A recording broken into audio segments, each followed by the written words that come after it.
The story begins with someone resting his hand on the ground gripping a staff. It was Yan Yongqing, battered, bruised, and trembling from his injuries. He questioned the unseen presence, demanding to know why this was happening. Raising his head, he spoke with disbelief, recognizing the angel who served the light. Yan Yongqing asked why the angel had sided with the demon king Tagma. The scene shifted to reveal the demon king lounging on his throne, with the goddess floating beside him, her wings radiating light and a glowing halo above her head. The goddess calmly explained that humans could never win the war, and siding with demons had simply been the wisest choice. Fury ignited in Yan Yongqing's eyes as he pointed at her, accusing her betrayal of causing their defeat around him. His lifeless party members lay scattered, their bodies broken. The demon king, utterly indifferent, effortlessly lifted Yan Yongqing into the air with just 2 fingers, sneering as he asked what a lone healer could possibly do without touching him. The demon king began crushing Yan Yongqing's body with an unseen force. Blood splattered from the healer's mouth as terror filled his eyes. The demon king clenched his hand, and with that final motion, Yan Yongqing was crushed to death. A black silence fell, but then a system notification appeared. Yan Yongqing's consciousness lingered as he read the words, "You have obtained the Demon Lord system," announcing his transfer to the demon altar. A panel appeared displaying his stats: HP 47, MP 163, Strength 5, Stamina 5, Agility 5, Intelligence 5. A description explained that mana increased with level, and intelligence and higher level skills consumed more mana. Yan Yongqing opened his eyes to find himself in an ancient altar surrounded by 10 ominous coffins. He questioned why they were there, and the system informed him that he had become the new Demon Lord. If he worked hard, he could unlock the legendary demons sleeping in those coffins. He had also acquired skills demon summoning, which allowed him to convert souls into demons. An enslaved demon which temporarily bound lower-level demons to his will. Despair turned to grim resolve after 5 years of fighting demons. For the light, he now bore the title of Demon Lord. Was this fate's twisted sense of justice? One coffin glowed with blue energy, and Yan Yongqing vowed to take revenge on the goddess and her betrayal.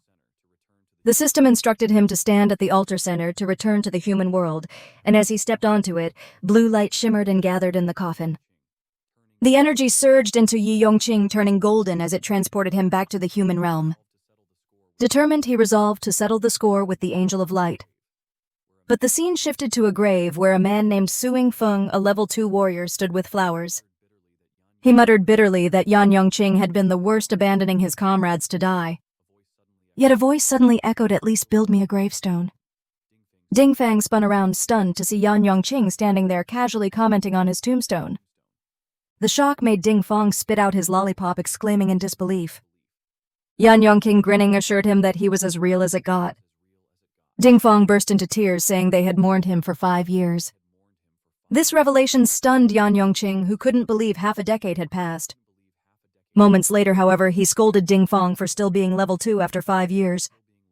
Furious, Ding Feng snapped, demanding if that was really the most important point. They hopped onto a scooter and drove past a colossal angel statue. Yan Yongqing, eyes narrowing, dismissed the human's belief that the angels had defeated the demons. He revealed the truth of the goddess's betrayal, shaking Ding Feng to his core. Ding Feng suggested celebrating Yan Yongqing's return with food, but the newly resurrected Demon Lord refused. He insisted they head straight to the dungeon. At the dungeon entrance, Yan Yongqing exploded with rage upon learning of the entry fee and the 80% profit cut. A smug, bespectacled man dismissed his complaints, explaining that dungeon fees had been standard for years. Ding Feng dragged Yan Yongqing away, warning him not to pick a fight as the dungeon staff outnumbered them. He explained how humans had forced monsters into dungeons, but as the seals weakened, adventurers constantly fought to keep them contained.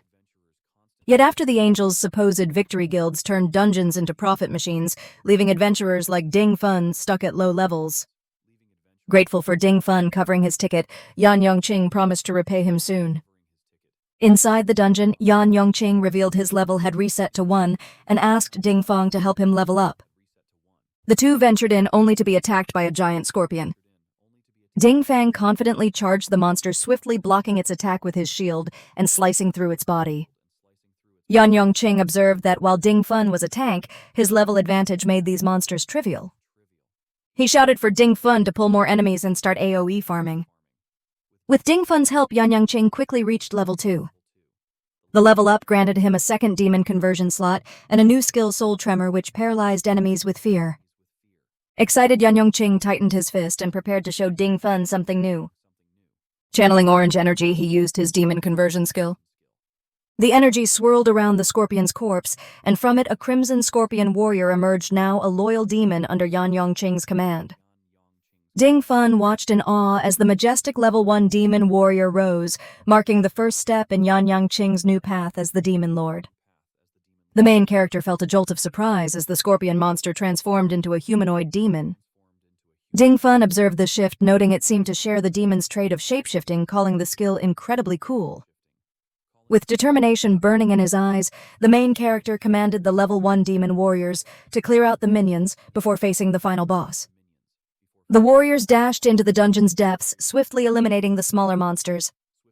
As a result, both the main character and Ding Fun gained experience.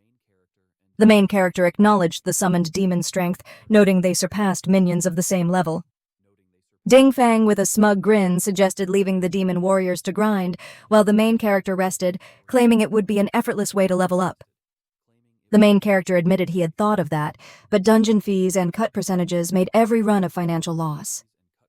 Suddenly, the severed head of level 1 demon warrior tumbled toward them. Ding Fun's shock was palpable as he realized the warrior who had easily defeated the minions had been one-shotted. The dying demon head, barely clinging to life, apologized to the main character, explaining they had cleared the last minion but inadvertently alerted the boss, who was far beyond their capabilities. The main character reassured the demon that he hadn't expected it to defeat the boss anyway. The gruesome aftermath painted a brutal picture, torn body parts of the level 1 warriors scattered around, and in front of the carnage stood the final boss, ML King RR. Ding Fun proposed sticking to their strategy, offering to shield the main character, but the main character refused, choosing to act as bait instead. Despite Ding Fun's hesitation, the main character insisted he would be fine, showing middle finger to the final boss. The insult enraged the creature. Our main character ran to the left side, acting as a perfect bait for the monster, who lunged after the main character as he sprinted, luring it into position. Just as the boss was about to strike with his jaw, the main character activated his skill, Soul Tremor, paralyzing the monster. He shouted for Ding Fun to attack, and Ding Fun struck the monster's exposed rear, blood spilling. But the skill suddenly failed, and the boss, writhing in pain, dug a massive hole and escaped underground. Breathing hard, the main character joked about Ding Fun's attack, likening it to slicing a mountain with a butter knife. Ding Fun retorted, explaining the boss was armored everywhere except its B and rear. The main character formulated a plan the boss would likely target him again, fearing Soul Tremor. He instructed Ding Fun to stand directly across from him, sword at the ready to strike when the boss emerged. Ding Fun, trusting his companion, prepared himself. The ground rumbled as the boss burst forth, claws extended. Ding Fun stabbed the monster at the perfect moment, forcing it fully above ground. Enraged, the boss retaliated, shattering Ding Fun's shield, the claw nearly tearing him apart, but Ding Fun dodged in time. And the main character immobilized the boss again, signaling Ding Fun to finish the job. With one final brutal slash, Ding Fun tore through the boss's belly, killing it. A system notifications announced their victory, and the rewards R's explosive Carpe's shield, which stored block damage to release in a counterattack, and a short dagger that occasionally triggered an extra slash. Ding Fong, amazed by the rare drops, questioned whether the main character had chosen this dungeon intentionally. The main character explained that dungeon types shared patterns, and he had suspected a weaker version of a high-level boss might appear. After claiming their loot, the duo exited the dungeon. Ding Fun, curious, reminded the main character that he used to be a priest, questioning if he was comfortable wielding a dagger. The main character admitted he had learned tricks from assassins in his old team and had always wanted to be a melee fighter but chose healing for the team's sake. He mentioned that selling the dungeon materials might finally allow him to repay Ding Fun. However, Ding Fun started to warn him about recent price manipulations when the scene abruptly shifted. The main character slammed his hand on a desk, furious at the dungeon administrator, Jay. He accused this fatso of monopolizing material prices, forcing adventurers to sell cheap, losing money after fees and cuts. Jay, a rotund figure, mockingly told them to be grateful they weren't simply robbed, even threatening to charge for experience points. The administrator, flipping them off, taunted the pair surrounded by black-suited enforcers. Dongfun urged the main character to back down, warning they couldn't afford to offend the guild. The main character's expression grew serious, fury burning in his eyes as he muttered that the dungeon administrator was a demon. A shadowy silhouette of a demon appeared visible only to him. The dungeon administrator, unfazed, raised his middle finger and sneered, asking what the main character was staring at. Glancing to the side, the main character noticed the black-suited men glaring at him with death stares. Without another word, he turned to leave and told Dongfun they should go. One of the suited men scoffed, calling them lowly peasants and telling them to get lost. Just as they were about to exit the dungeon, Administrator's voice echoed, mocking them for hurting his feelings with their earlier doubts. He demanded Dongfun leave his shield as compensation for the so-called emotional damage. Dongfun protested, saying it was all he had, but the main character, without turning back, told him to hand it over. His menacing gaze lingered as he promised he would take it back soon enough. Night fell, and a dimly lit building stood with cars lined up outside. Inside, the black-suited men lounged around, some ate, while others rested on sofas. One turned on the TV, where a news report warned of a recent surge in missing adventurers inside the dungeon. Investigations were ongoing, and adventurers were advised to stay cautious. At a dining table, one man questioned why Mr. Zhu, the dungeon administrator, visited the secluded building every week. The boss dismissed the question, telling him to ask himself. The scene shifted to a door emanating an ominous aura, and behind it a gruesome sight unfolded.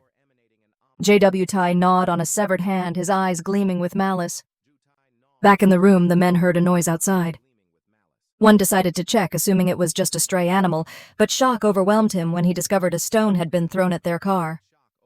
As he cursed in disbelief, the main character surged from the shadow's wind, swirling around him, hair rippling like a storm.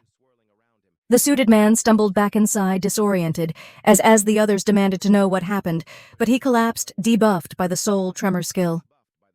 The main character burst into the room, moving like lightning, and kicked one of the black-suited gang members with brutal force.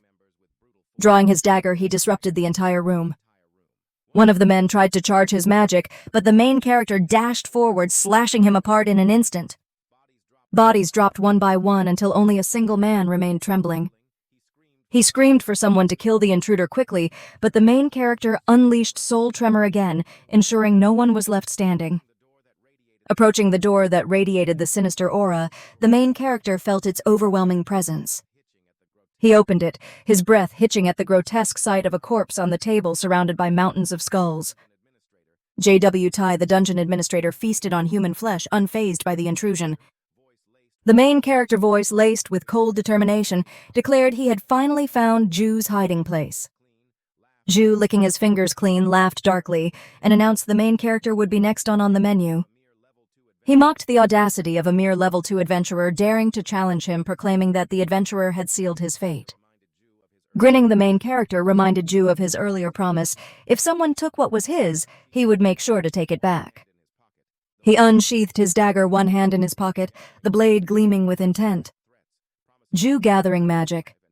In his hands, spat threats promising to roast the boy alive and make him regret his arrogance.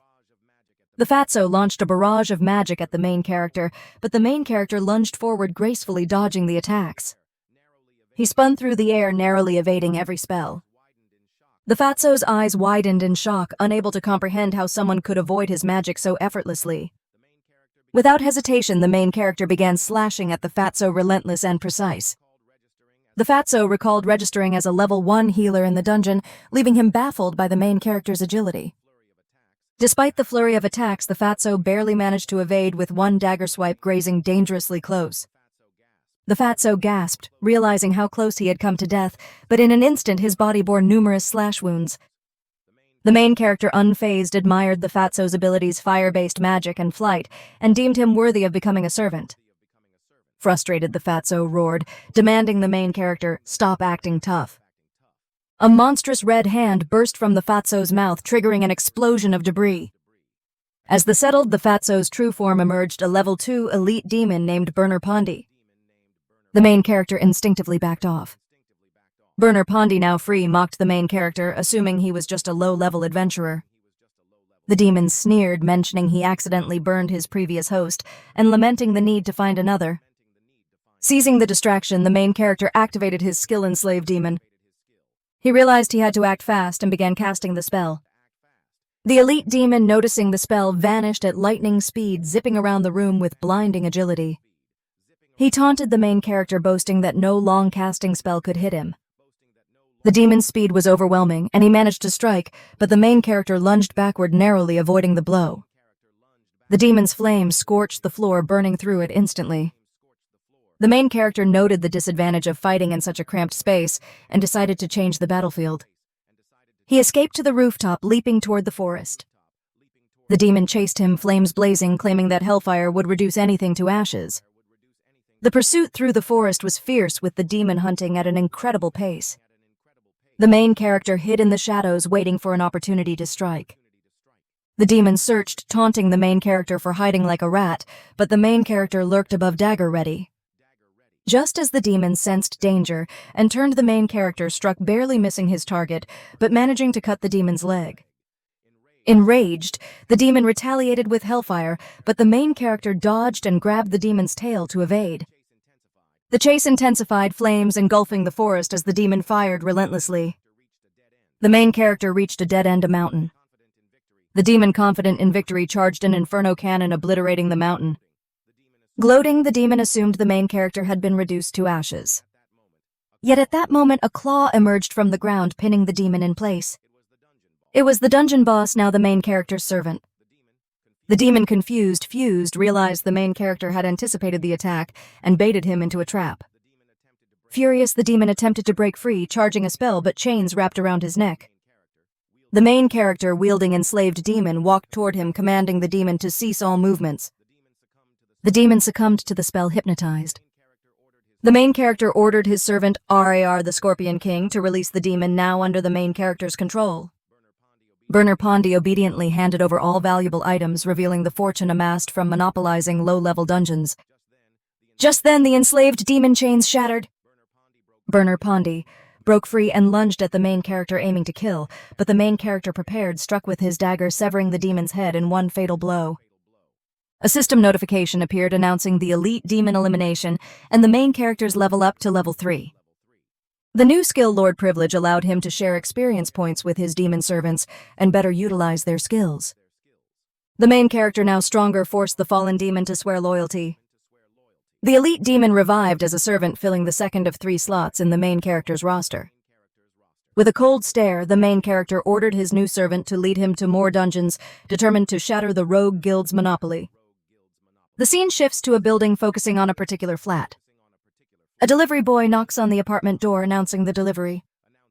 The apartment belongs to Ding Fun. Confused, Ding Fun mutters that he hasn't ordered anything recently, but accepts the package anyway. He places it on his desk, opens it, and gasps. The package is heavy, filled with gold bars and a shield. A piece of paper inside carries a message from the main character. The shield has been retrieved for you. Don't use all the gold for charity, keep some for yourself. If you ever feel like dungeon crawling, call me. Ding Fun's eyes widen in shock and excitement. He clutches the shield, disbelief washing over him. He marvels at the sheer size of the gold bars, his voice echoing through the apartment as he shouts, "Awesome, I am rich!" Outside, the delivery boy smirks, a level 3 demon servant of the main character. The demon reports the successful delivery, and the main character communicating remotely while riding. The Scorpion King. Roar asks if it was the right address. Meanwhile, the demon walks down the stairs, explaining that shutting down one of the temples weakens the Light Angel's power. The main character facing the temple acknowledges the strategy and instructs Ro to enter stealth mode. The scene shifts to a destroyed building, the aftermath of a brutal battle. People gather, sifting through debris. Zhang, the Scorpion Guild's treasury head, demands to know his brother's whereabouts. A black-suited man reports that everything was burned to ash, the result of an unfamiliar time attribute, fire magic. Zhang, seething with rage, orders the interrogation of every adventurer registered that night. His voice hardens as he emphasizes finding the missing 10 million gold, fearing the angel wrath. Back at the temple, the main character faces a swarm of corrupted knights. He offers them a final chance to surrender, respecting their past allegiance to the Light faction, but when they refuse, he swiftly cuts down the nearest knight. More knights attack, and the main character activates his soul, tremor skill, immobilizing and eliminating them with ruthless efficiency. As more knights close in, their shields disrupt his spell. Undeterred, the main character uses one knight's head as a springboard, launching himself into to strike them down. The corrupted knights, bewildered by his strength, refuse to retreat, fearing the Overseer's wrath. The level 3 elite corrupted light knight Overseer appears, indiscriminately attacking, even killing his own soldiers in a colossal blast. Smoke billows from his devastation, but the main character emerges unharmed, shielded by rock. The Scorpion King growls, and the main character translates amused, "RR, says trash, you disgust me." The Overseer, seething with contempt, lunges at the main character, vowing to make him regret stepping into the temple. Elsewhere, a purple-haired man interrogates a terrified adventurer, showing him a picture of Ding Fun. The adventurer, trembling, reveals Ding Fun's address, begging to leave. The purple-haired man, feigning mercy, lets the adventurer run, then coldly slays him with a skill called Magic Blade Hidden Heart. The scene shifts back to Ding Fun's apartment. A knock on the door interrupts his celebration. Expecting another delivery, he opens the door only to find the purple-haired man standing there, his gaze cold and sharp. "Are you Su Dingfeng?" he asks, his voice dripping with menace. The scene shifted to the main character, who spotted a knight sitting on his throne. The knight's gaze locked onto him, a sneer curling on his lips as he asked how a bug had managed to infiltrate the chamber.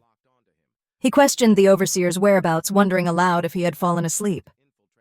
The main character cracked his knuckles and smirked, mentioning the Overseer as he retrieved something from his inventory. With a cold, deliberate motion, he hurled the Overseer's severed head toward the throne. The head rolled to a stop, lifeless eyes staring into nothingness. The main character remarked that the Overseer was indeed asleep permanently. The knight's expression darkened as he processed the sight. He muttered in disbelief, acknowledging that the main character had taken down a level 3 elite without a scratch. He admitted the intruder was tougher than the average bug, then drew a gleaming sword from his inventory, warning that the main character had no idea who he was up against. The knight introduced himself as Arbiter Argus, the corrupted Radiant Knight's commander. His body crackling with golden light, his level remained a mystery. Without hesitation, the main character activated his Soul Drimmer skill, but the knight effortlessly resisted it, leaving the main character stunned. Argus lunged forward, launching a barrage of powerful strikes.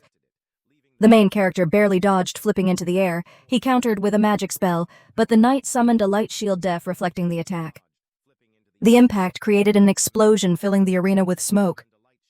In the midst, Argus pondered how a low-level fire skill had managed to crack his shield, the strongest defense of its kind, but before he could react, the main character emerged from the shadows, driving a dagger into the knight's neck. Blood sprayed, and Argus staggered. He turned to face the main character, accusing him of an unethical sneak attack.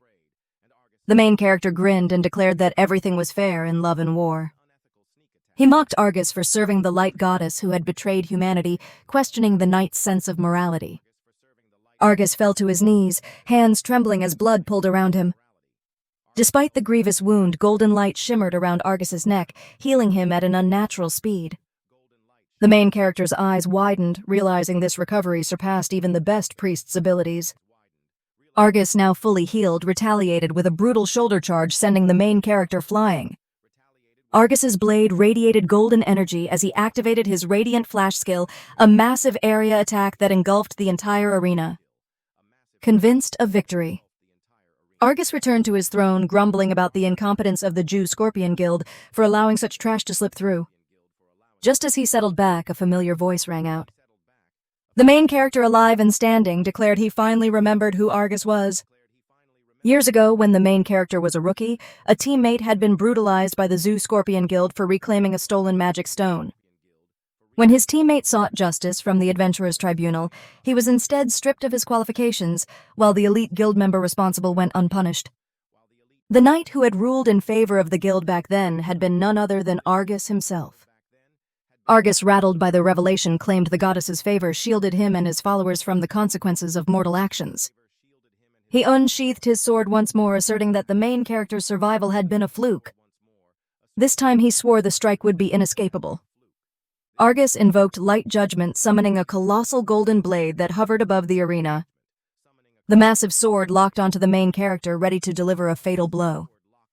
Sensing the overwhelming danger, the main character realized dodging was nearly impossible. He braced himself, knowing he had only one option left. He would have to use that move. The main character unleashed his final move, energy swirling violently around his hands. A crimson glow pulsed from his fingertips as he gathered power, the air thick with tension. With a sharp motion, he activated his skill-burning timesheet. Instantly, a translucent shield materialized, enveloping him in a protective aura. The corrupted Radiant Knight narrowed his eyes. So that's how you survived my light flash earlier, but this time your luck won't hold. With a mighty swing, he hurled his colossal sword toward the main character. The blade met the energy shield with a thunderous impact, the collision sending shockwaves through the battlefield. The shield trembled under the force cracks spiderwebbing across its surface. The corrupted Radiant Knight sneered a mere level 3, wielding a shield of this caliber. I'll admit you're stronger than the average rookie, but against me, you're nothing.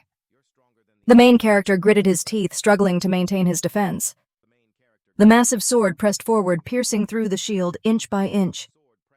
Then, with a sharp crack, the tip of the blade shattered. In an instant, a dome-like explosion erupted, sending debris flying in all directions. The corrupted Radiant Knight recoiled, shielding himself with his arm. Did I release too much mana? He muttered. My power feels stronger than usual today. As the dust settled, the main character emerged unscathed and unwavering. The corrupted Radiant Knight's expression darkened. He survived again. Impossible. I didn't hold back. The main character studied his own handiwork, transforming Pondi's burning time flame skill into a shield. It seems to retain its unique effect. As long as my opponent's level doesn't completely suppress mine, the burn time effect applies to their attacks as well. A swirl of black-red energy coiled around his palm. He raised his hand, his voice steady now. It's my turn to strike. Activating Lord's Privilege, soul exploding inferno, he gathered an immense surge of power, his aura flickering like an untamed wildfire. With a swift motion, he hurled the attack toward the corrupted Radiant Knight. The knight braced himself, raising his sword to block. The moment their powers collided, an earth-shaking impact sent tremors through the arena. He clenched his jaw. What terrifying strength, I can't hold on much longer. The battlefield lay in ruin, a thick cloud of smoke and debris filling the air. As it cleared, the corrupted Radiant Knight stood, albeit shaken. Impressive to think you could fight me to this extent. You're leagues above the adventurers I've crushed before. With a dismissive chuckle, he let go of his sword. No matter, I can heal in no time. Yet as golden light shimmered around his severed left hand, his expression shifted to one of horror. Instead of healing, the same black-red energy that the main character wielded engulfed his wound. What is this? He gasped. Does your attack have some kind of special effect? The energy spread rapidly, consuming him from within. His legs buckled and he fell to one knee. The main character stepped forward, cold determination in his gaze. That's the second time you've knelt before me. Tell me, isn't it unbecoming of a so-called Radiant Knight to have such soft knees? The knight trembled. Spare me, I'll do anything you ask. The main character's expression remained impassive. Oh, did I forget to finish my story? The corrupted Radiant Knight hesitated. What story? My teammate, the one who lost his adventurer qualifications, struggled to find work. The Jew family's influence made it impossible for him to survive. People mocked him, whispered behind his back. They called him a fool for going against them. And when we finally reached him, we were too late. He had taken his own life. Silence stretched between them, the weight of the words pressing down like an unrelenting force. The main character tightened his grip on the fallen knight's sword. So, tell me, do you really think I would let you off the hook? The corrupted Radiant Knight, still trembling, pleaded, I'll follow you. I'll tell you everything I know. The main character's gaze darkened. All right. For a fleeting moment, hope flashed in the knight's eyes. Internally, he plotted good Hunes, let his guard down. I still have some mana left, now's my chance. His thoughts were cut short, a single swift stroke, a flash of steel. His head flew through the air. The main character exhaled slowly. If you want to follow me, you'll have to do it after you're dead. A system notification flickered before him. New skills acquired. Twin summon instantly. Summon a servant to your side or reverse summon yourself to their location. 25 mana demon form temporarily enhances attack, defense, and speed, while increasing resistance to fear and weak control effects. 100 mana plus 5 mana per second. He clicked on the notification, a thought. Crossing his mind, speaking of my servant, wasn't Pondi grinding for experience in another dungeon. Why didn't I receive any extra XP? I should have reached level 5 before facing the boss. That fight would have been much easier. His voice carried through the void. Pondi, are you slacking off? Where's the XP I assigned you to grind? The response came almost immediately. Ah, my lay, there's been a slight complication.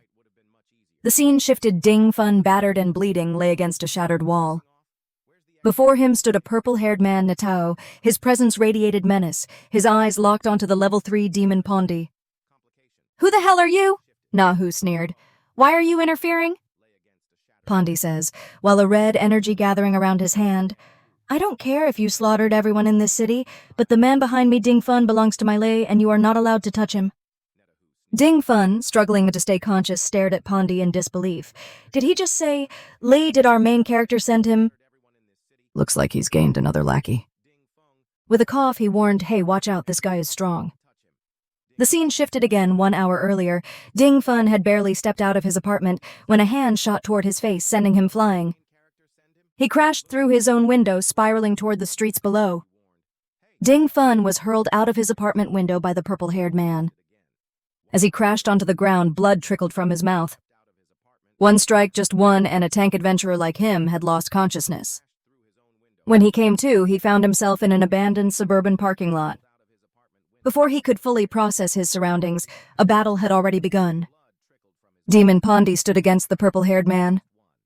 In an instant, the purple-haired man disappeared from his spot and reappeared right next to him, delivering a devastating blow. As Pondi reeled from the impact, he couldn't help but compare his opponent's speed even faster than his league. With another brutal strike, the purple-haired man sent Pondi crashing into the wall. At that precise moment, he activated his skill Wind Magic Tower game. A sharp white energy blade materialized at the impact point, waiting to impale its target. Midair, Pondi sensed the lethal energy forming on the wall. With swift reflexes, he halted himself just inches away from it, narrowly avoiding impalement. The purple-haired man, watching intently, realized what had happened. He dodged it. Could he actually see my invisible blade, he thought? Pondi couldn't see the blade, but he could feel the faint magical fluctuation. Judging by the sudden spell cast in that direction, he knew it wasn't meaningless. Staying cautious was key. He had been tricked before in one of his leg's battles. Before he could react further, the purple-haired man's fist was inches from his face. That was just a feint, he declared, but at the last second, Pondi evaded the punch, smashed through the wall, leaving a gaping hole. But the purple-haired man wasn't done. He followed up with a powerful kick, sending Pondi tumbling across the parking lot. Pondi barely had time to think the enemy was attacking too fast. There was no time to cast a counterspell. His league had instructed him not to use his demon form outside dungeons, but the situation was dire. The purple-haired man struck again, this time with his invisible blade. The cut was deep. Pondi collapsed into a pool of his own blood, coughing. He thought, "Damn it, I risked my life, but I couldn't even protect the Lee's friend." The purple-haired man loomed over him. "I don't know how you dodged my move, but my invisible blade isn't just stationary, you know." Just then, a system notification appeared before Pondi. "Your Le has shared a skill with you. Twin Summon. Use it now to reverse summon the League." The purple-haired man sneered, "Die now," but before the fatal strike could land, Pondi activated Reverse Summon Demon Lord. Black-red energy enveloped his body as he thought, "Lee, I'm sorry for failing your expectations." In an instant, he vanished. The purple-haired man's eyes widened. Where did he go? His confusion deepened when he turned and saw the main character carrying the wounded Pondi in his arms. A bead of sweat rolled down his face. "You must be joking. Even my eyes, trained for speed, couldn't keep up." The main character glanced at Ding Fun. "Gez, you're a tank. How'd you let yourself get beaten this badly?" Ding Fun coughed. "At least I'm alive, thanks to your subordinate." From the back, the purple-haired man recognized him. "HEK, the guy, isn't he the second target?" His eyes narrowed. "You actually came here on your own. That's like walking into your own grave." Before he could continue, the main character raised a finger. "It's not your turn to talk yet." The purple-haired man clenched his teeth. "You bastard." Ignoring him, the main character turned to Pondi. "Take Ding Fang away. I'll heal you both later." Understanding the command, Pondi bowed his head. "Understood, my liege." With that, he and Ding Fun vanished from the battlefield. The purple-haired man immediately sprang forward, lunging at the main character. Such arrogance. Without moving much, the main character calmly raised his right hand. "Didn't I already say so?" And with one swift motion, he delivered a devastating slap. The impact was so fierce that the purple-haired man spun through the air like a cartoon character, landing hard on his back, crushing part of the parking lot. Coughing blood, he stared in shock. Who is this guy? Even if he lied about his level at the entrance registration, I know all the big names in this area, but I've never seen him before. Looks like I have no choice but to get serious. Before he could act, the main character appeared before him, moving faster than his eyes could track, so fast he thought barely able to react. But then a sinister grin formed on his face. "You've stepped right into my trap." At that moment, the invisible Blad's energy shift ensnaring the main character where he stood. The purple-haired man unleashed his abilities, locking the main character in place. A smug grin spread across his face as he taunted, remarking that the main character was pinned like a specimen. His laughter rang out, but it quickly faded when he saw the unwavering gaze of his opponent. Sweat trickled down his forehead as he sneered, declaring that a no-name newbie could never outplay a seasoned veteran like himself. But before he could relish his supposed victory, the restraint he had placed shattered in an instant.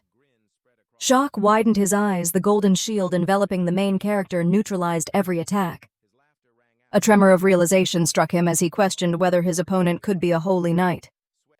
The main character met his gaze with a cold stare, expressing disappointment.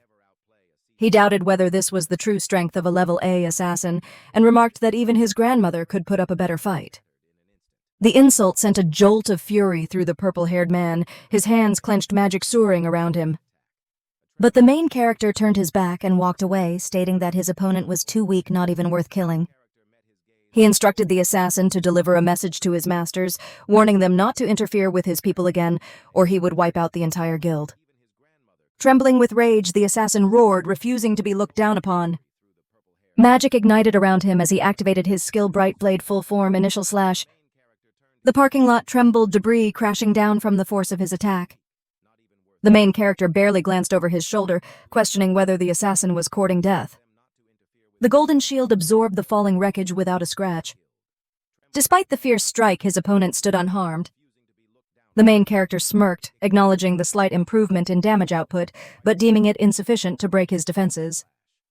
In an instant, the assassin vanished, teleporting behind him with a red dagger gleaming ominously. He claimed that if even that attack failed, perhaps this move would succeed. He lunged, aiming for the kill. The main character remained unfazed, deeming the effort futile as the golden shield activated once more. The assassin gritted his teeth, revealing that the demon-slaying sword had nearly cost him everything. It was meant to be unstoppable against shield users like his opponent. The main character responded flatly, questioning whether that was truly the case. The dagger struck piercing through the golden shield, but just as it made contact, a second red shield manifested, shattering the weapon instantly. The assassin's breath itched as he found it impossible to comprehend. Before he could react, a brutal kick crashed into his face, sending him soaring through the air, out of the parking lot and into the sky. As he tumbled, disbelief consumed him. He struggled to understand how there could be another layer of shielding and why the second one had destroyed the demon-slaying sword. Above him, the main character closed in. The assassin pleaded for his life, warning that killing him would bring the wrath of the Jew Scorpion Guild. The main character remained unreadable, pointing out that the guild had already sent the assassin after him. Horror flashed across the assassin's face before a burst of magic sent him hurtling toward a mountain. The impact shattered a chunk of rock, leaving his burnt and broken body sprawled in the rubble. From a distance, Ding Fong and a level 3 demon observed the battle. The demon noted that after just one exchange, the main character had already mastered his skill and even combined it with his own traits, enhancing it beyond its original form. Ding Fang scoffed, expressing skepticism. He believed it was merely level suppression, explaining that a higher-level fighter always had the advantage, same attacks, same defenses, but the lower-level one took more damage. The demon smirked, expressing excitement at following someone with such potential. He believed that the rival of the demons was now within reach. The scene shifted. The main character stood beside the burnt body of the purple-haired man. A notification appeared. He had defeated the adventurer Naho and gained 250 experience points. A second notification followed, indicating that he had acquired Assassin's Ashes, an item that could be used for demon conversion. His expression darkened as he reflected on the revelation. He realized that killing people granted experience points, and that adventurers provided slightly more XP than regular monsters akin to elite enemies. A grim thought crossed his mind. He had previously focused solely on grinding for health, never engaging in combat or killing. The Guild Alliance forbade such actions on the surface, but now saw that gaining XP from adventurers was far easier than grinding dungeons. The scene cut to a level 3 dungeon. A chained masked man collapsed as a sword sliced through him. A notification appeared indicating that 50 XP had been gained. Standing over the corpse was a level 6 elite adventurer of the Jew Scorpion Guild hunter J.W. Yin. He clicked his tongue, remarking that he had accidentally sliced his opponent in half. The fight had ended too quickly, making it no fun. A voice interrupted him, commenting that he seemed to be working hard to level up. Jay Yin turned to see his brother Zhong. He greeted him casually, questioning what had brought him to the dungeon, as he was not known for being interested in leveling up. Zhong smirked, clarifying that he was not interested in leveling up, but was merely curious. He questioned why Zhu Yin always covered their faces after killing them, pointing out the lifeless chained bodies littering the dungeon. He speculated whether Zhu Yin feared nightmares and seeing their faces in his dreams. Jay Yin scoffed, dismissing the idea of nightmares. He explained that he covered their faces so he could focus entirely on their eyes. His expression twisted into something grotesque as he admitted that he enjoyed watching the light fade from them bit by bit, calling it the ultimate thrill. Growing bored, he shifted the conversation, questioning what Zhong wanted, assuming he was not there to offer a brotherly warning. Zhong chuckled, insisting that he was simply bringing some XP. Zhu Yin's interest piqued. Zhong pulled out his phone and held up a picture, remarking that Zhu Yin enjoyed killing adventurers to level up. He pointed out that this one was level 5 and suggested that his XP should be worth more than those of the level 3Es. Zhu Yin's smirk widened. The scene shifted to an apartment building. The main character and Ding Fun sat on the sofa. Ding Fun, positioned on a sofa chair, lifted a 50-kilogram weight, focusing on his exercise. The main character observed him and remarked that he had just finished healing Ding Feng's injuries. He questioned whether it was wise to push himself so hard so soon. Ling Feng, unfazed, responded that this actually helped his recovery, allowing him to regain strength more effectively. He then inquired why the main character hadn't rushed to the dungeons to level up as he usually did. With indifference, the main character replied that he never said he wasn't leveling up. His minions were currently farming in the dungeon, and the experience was rising steadily. The scene shifted to a level 6 dungeon known as Devil's Lair. There, Pond, a level 3 demon and servant of the main character, had now reached level 5. He sternly reminded the other servants not to slack off. The other demon servants, all level 5, included RARA demon minion Arbiter Argus and the assassin Nahu. They all turned their gaze toward Pondi. Nahu scoffed, questioning why Pondi, who served the same lay as the rest of them, got to lounge around and bark orders. Arbiter Argus joined in, accusing Pondi of merely relaxing in his original form while they did all the work. He pointed his sword at Pondi, threatening to slice him in half. Pondi, gripping the tip of the sword, retorted that aside from the dumb bug, he had been with their lay the longest. Since that bug wasn't particularly intelligent, he asked them who else they would rather listen to. The so-called dumb bug Pondi referred to was RAR the Scorpion King. Meanwhile, Aruk was busy chasing an ant, unintentionally proving Pond's point. Pondi suggested a competition instead of arguing. Without waiting for a response, he shot forward toward a horde of imps. As he flew, he challenged them to see who could contribute more experience to their master. The other demons, startled by his speed, hesitated for a moment. Pondi reached the imp horde and unleashed his fire magic. The flames were so powerful they swept through the entire horde in an instant, earning him a massive amount of experience points. The aftermath of his attack left nothing but scorched skeletons, their remains slowly withering away. Just then an imp lunged at him from behind. However, Pondi, marveling at the power granted by their lay, didn't notice immediately. The level 5 imp raised its weapon, poised to strike, but before it could land a blow, it was swiftly cut into pieces. The attacker was none other than Nahu, who sneered at Pondi, accusing him of being too distracted by stealing kills to watch his own back. As Nahu spoke, another imp lunged at him, but he was still busy chiding Pondi. He remarked that Pond's mana-draining AoE attacks left little for the rest of them. Before the imp could strike, Nahu activated his skill, slicing his attacker in half. He smirked, stating that Pondi wasn't the only one with AoE skills. Before they could react, another horde of imps charged toward them. Nahu activated his skill Invisible Blade, cutting down the entire group in one swift motion. He turned to Pondi, smugly claiming that his AoE attack was just as effective. Just then a shadow loomed over them. Arbiter Argus landed with a heavy thud and thanked them for grouping up the enemies for him. Nahu, irritated, snapped that this wasn't how one stole kills. Meanwhile, Pondi cackled evilly in the background. Arbiter Argus's sword shone with a golden light as he unleashed holy/decimating a massive area in mere seconds. The scene shifted to the main character, who was strolling near a forest. Without lifting a finger, he was gaining experience points as his minions continued their battle in the dungeon. He noted how his experience was skyrocketing and deduced that his minions must be getting competitive. Just then, someone called out to him from afar. Alerted, he turned to see a level 5 dwarf warrior. The main character leaned toward Ding Fun and whispered, questioning why a dwarf was there. He noted that dwarves were notoriously greedy, willing to risk an entire party for a mere pebble-sized piece of ore. The dwarf, having overheard, slammed his hammer to the ground in protest. He insisted that people misunderstood dwarves. While greed was indeed one of their strengths, so was loyalty. He declared that a dwarf would never betray his teammates for riches and gave them a confident thumbs up. Ding Fun reassured the main character, explaining that the dwarves were old acquaintances from the guild and were trustworthy. The main character relented but pointed out that they were still short on party members. A 5-person dungeon wouldn't let them in without a full team. Ding Fun chuckled and gestured for him to look up.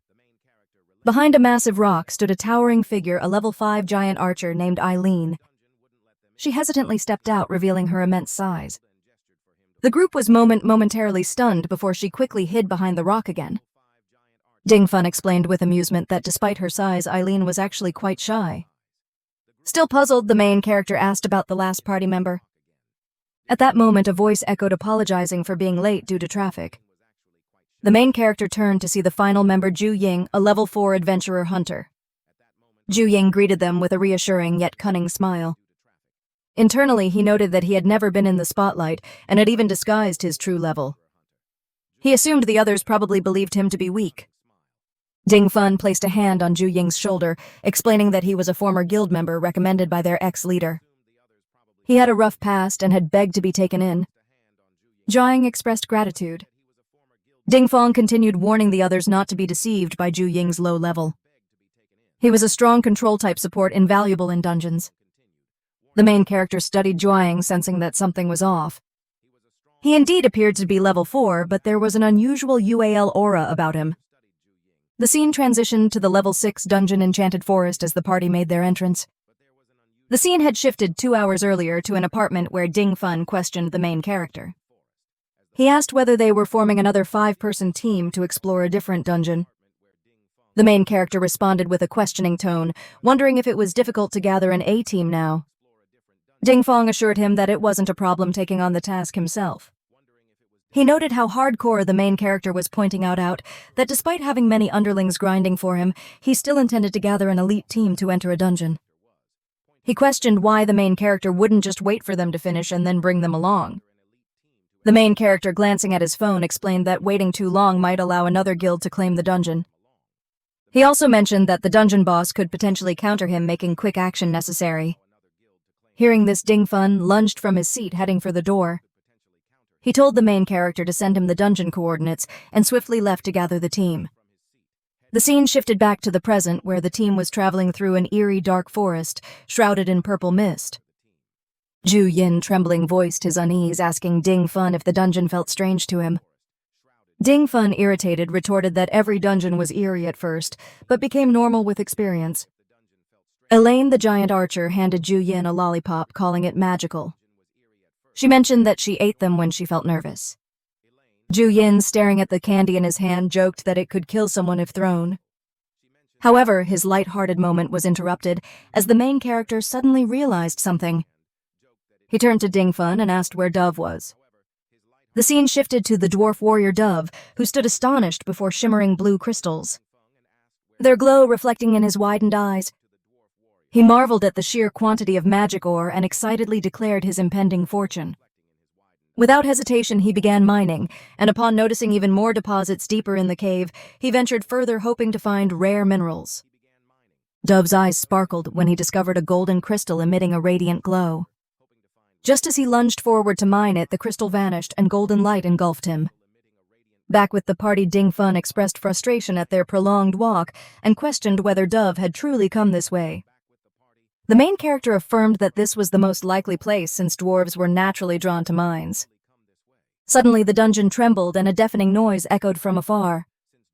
A shadowed figure sprinted toward them. Ding Fun pointed and identified it as Dove. As Dove ran, he shouted for everyone to flee. Behind him, stone golems pursued relentlessly. Ding Fun smugly mocked Dove for being scared of a few golems while retrieving his sword. But then, a darker presence loomed. A second silhouette emerged, a level 7 rare boss weeping wrath. The party's eyes widened as the towering statue of a horned woman with glowing green eyes and a body drenched in oozing lick would pursue Dove. Jay Yin, watching from the side, internally cursed their bad luck, lamenting how the dwarf had led an even bigger threat straight to them. Without hesitation, he turned and ran, deciding that surviving was better than gaining experience points. The dungeon entrance came into view, its exit bathed in a bright green light. The entire party sprinted toward it, chased by the monstrous statue. Ding Fun, pushing himself to his limits, noticed the statue, gathering energy in its mouth before releasing a torrent of corrosive green liquid above them. Unexpectedly, the main character came to a halt. Ding Fun, baffled, demanded to know what he was doing. The main character, calmly assessing the situation, noted that the attack covered too large an area to evade. He activated his light shield and ordered everyone to gather around him. A protective barrier formed just as the acidic liquid collided with it. The shield held, though the ground outside it melted instantly. However, the shield began to waver. The main character realized that his 5th-level light shield couldn't fully block a level 7 boss's corrosive skill. His flame shield wouldn't work for the entire party either. If they remained, they would all be doomed. Gathering red-black energy in his palm, he activated a skill twin summon, Swift Summon. The eerie energy condensed before them, stunning everyone as it materialized into a level 5 demon rock. Dove, in utter disbelief, questioned how an adventurer could summon a demon, something even top-level fighters struggled to achieve. But there was no time for shock. The main character ordered Rock to dig a tunnel for their escape. The demon swiftly burrowed a passage large enough for the party to crawl through. The giant archer, Elaine, led the way. Ding Fun hesitated, asking what the main character intended to do. The main character reassured him with a simple hand gesture and told them to go. As the 3 party members, Elaine, Dove, and Ding Fun, disappeared into the tunnel, Elaine voiced her concern about whether the main character would make it. Ding Fun grimly stated that he wouldn't be able to escape once the shield dropped, as the corrosive liquid would flood the tunnel. Dove, unwilling to leave their leader behind, called it dishonorable to abandon him. Ding Fing, however, casually waved it off, saying that the main character had something planned. From a cliff above, Ju Yin observed the chaos and felt relieved that he had run first. If he had stayed, he would have been among those about to be wiped out. The scene returned to the main character, now face to face with the towering statue, the Weep Wrath. She sneered as the shield finally dissipated, releasing the corrosive liquid. Yet to its surprise, the main character remained unscathed. Ju Yin, still observing from afar, was shocked. A level 7 rare boss should have had a massive skill advantage over a level 5 adventurer. How had he broken the boss's attack? The answer became clear: the main character had leveled up. Red energy swirled around him as a system notification appeared: Flame Shield upgraded to Flame Armor. The new armor absorbed more damage, consumed more mana, and would persist until manually deactivated or the mana depleted. The battle had just begun. From a distance, Ju Yin observed the scene in shock, questioning how the main character had leveled up. Frustration overtook him as he clutched his head, muttering to himself, struggling to comprehend the situation. The main character hadn't fought any monsters, so how had he gained experience? The confusion gnawed at him. The scene shifted to 5 minutes earlier, revealing a level 5 demon named Pondi. He stood alongside the main character's servants in a level 6 dungeon hunting imp. Addressing his companions, he noted that they had already cleared most of the dungeon. Surely their league, the main character, should have leveled up by now. Arbiter Argus, a demon, turned to Pondi and remarked that the pesky bug had seemingly been summoned just now by their league. Pondi, deep in thought, acknowledged the statement, realizing that things weren't easy on their league's side. He felt an intense urge to join the battle and attempted to sense the lay, hoping to be summoned. The focus returned to the main character, who was locked in a tense moment. A massive statue of a giant woman boss loomed over him, its colossal leg descending in a devastating strike. Just like solo leveling episode 1, he reacted instantly, dodging the blow by a hair's breadth. As he ran, he drew his sword from his inventory, analyzing the situation. He knew that large creatures moved slowly, and that attacking their lower body was the most effective strategy. Without hesitation, he slashed at the giant statue's leg. The impact destabilized the massive entity, causing it to crash to the ground. Seizing the moment, the main character twirled his sword, golden light illuminating the blade. With a decisive leap, he aimed to deliver a finishing strike. However, before he could land his attack, the statue's massive hand grabbed him mid-air, squeezing tightly. The giant woman's statue examined her closed fist. But within moments, a radiant golden light erupted from within her. Stone fingers crumbled into debris as the main character emerged unharmed. With precision, he landed on the statue's forehead and activated his skill, Holy Light Slash. The devastating attack pierced straight through, unleashing a shockwave that obliterated the surrounding area.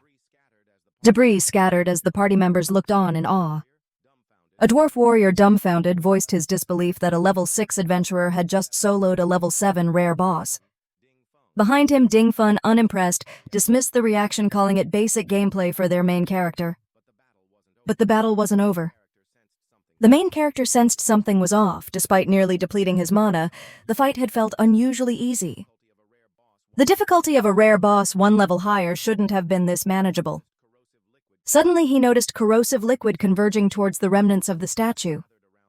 The green substance gathered around the broken stones, pooling together before rising into the air. Alarmed, the main character activated his skill flame armor as the flames enveloped him. A system warning flashed before his eyes, low mana. Before he could react further, the corrosive green liquid erupted, sending a violent shockwave across the battlefield. Forced to retreat, he gritted his teeth, realizing that his dwindling mana would only allow flame armor to hold for a short time. Silence fell. A thick green fog spread across the battlefield. Elsewhere, the dwarf warrior questioned why the poisonous mist was so dense.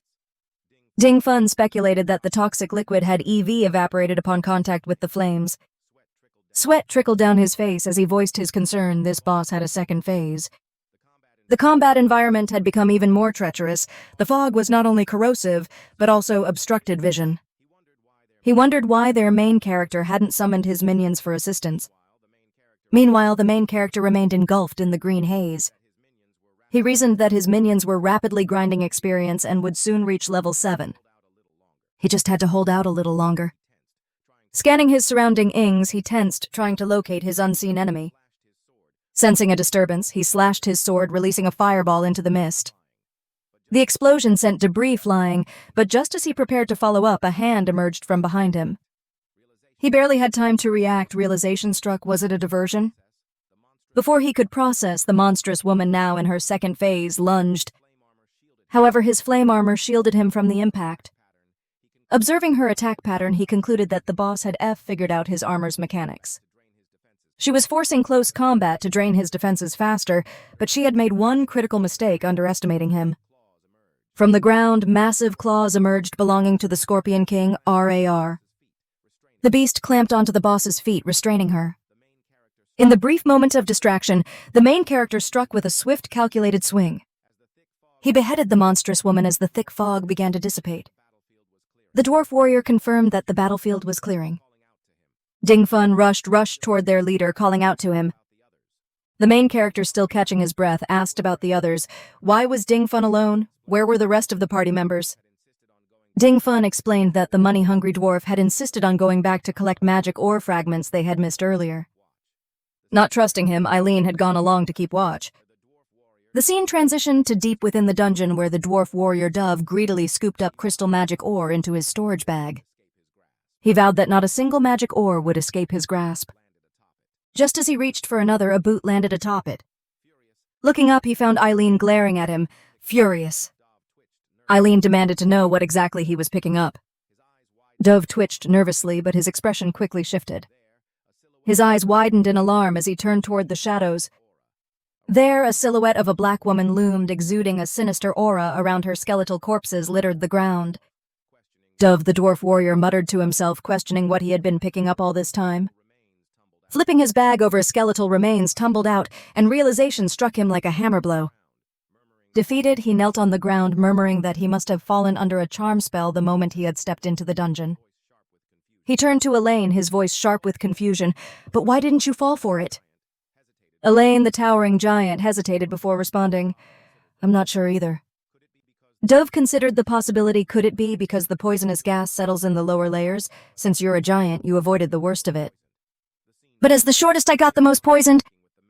The scene shifted. Ding Fun was speaking with the main character, deciding to call the others to leave the dungeon. But something felt wrong. His calls went unanswered. As he reached out to place a hand on the main character's shoulder, a sharp gleam sliced through the air. In an instant, Ding Fun's hand was severed, his palm sent flying. Blood spurted from the wound as pain twisted his expression. Shock paralyzed him. His gaze darted around, struggling to process what had just happened. The main character lay unconscious, far from where he had just stood. Bewilderment turned to dread. "What is going on here?" he thought. "He was just in front of me. Who cut my arm?" But there was no time for answers. A flash of steel in Ding Fun's throat was slashed. He collapsed lifeless. The dungeon boss loomed over the fallen main character, eyes glinting with intrigue. "Unusual," she murmured. "HEK carrying a demonic aura. I must study his body and cover the secrets hidden within." She lunged, aiming to strike, but a hammer whirled through the air toward her. Sensing the attack, she raised a hand and caught it effortlessly, her expression unreadable. Taking a step back, she studied the weapon as it returned to its owner. Dove, the dwarf warrior. His gaze swept over the battlefield. Ding Fun lay motionless, the main character unconscious. His fists clenched tightly around his hammer. They must have been poisoned, fighting illusionary enemies until their bodies gave out, he thought. Regret burned within him. He had arrived too late. The dungeon boss narrowed her eyes. Why is this dwarf here? Shouldn't he still be hallucinating and gathering magic ores? And where's the tall female giant? Her thoughts were interrupted by an arrow slicing through the air. She barely dodged the projectile, embedding into the wall behind her, shattering stone on impact. That must be the female giant hunter, she realized, big, but knows how to hide. Before she could react further, Dove charged from behind, hammer raised. She turned just in time, catching the weapon with her bare hand. 2 levels below me, she sneered. Did you really think such an attack could harm me? A smirk played on her lips. Since you've come so close, I'll make things easier. A blast of energy erupted from her palm, sending Dove hurtling backward. But another arrow came soaring toward her. She scoffed, trying to ambush me. Do you think I can't dodge again? Yet, as she prepared to evade, a crushing grip clamped onto her leg. Dove, bruised but unyielding, held fast. A flicker of disbelief crossed her face. Why is this dwarf still alive? Did I not deal enough damage? Through gritted teeth, Dove rasped, Don't even think about escaping. The arrow was inches from her head, she realized. This time she couldn't dodge. The projectile struck smoke billowing from the impact. Damn, her guad is big. But as the haze cleared, the boss remained standing unscathed. In her grip was the arrow, its tip melted. She had used her skill, rapid corrosion, instantly dissolving the deadly point before it could reach her. Hidden in the bushes, Elaine watched, disbelief washing over her. No way, no damage at all. Dove, still gripping the boss's leg, shouted in frustration. His voice trembled with astonishment. The boss gazed down at him, smirking. Did you really think 2 low-level adventurers could harm me? She taunted. With a flick of her wrist, she activated another corrosive skill, aiming directly at Dove. But before the attack could land, Elaine's voice rang out from the bushes, shouting Dove's name. The boss's ears perked, she smirked. She had found the giant archer's position. A poisonous beam shot forth, striking Ina head-on and sending her crashing backward. The boss turned back toward the main character. Finally, she could examine the mystery behind his demonic aura. Then shock, the bodies of Ding Fun and the main character were gone. Her gaze snapped to the ground where a trail of blood led into the distant forest. The scene shifted again. Ding Fun, despite his grievous wounds, carried the unconscious main character, his breaths ragged. You have to hold on, he murmured. You can't die here. If you enjoyed this video, don't forget to hit the like button, share it with your friends, and subscribe for more awesome content. Please support this new content creator, and please leave comments that will motivate me to do more.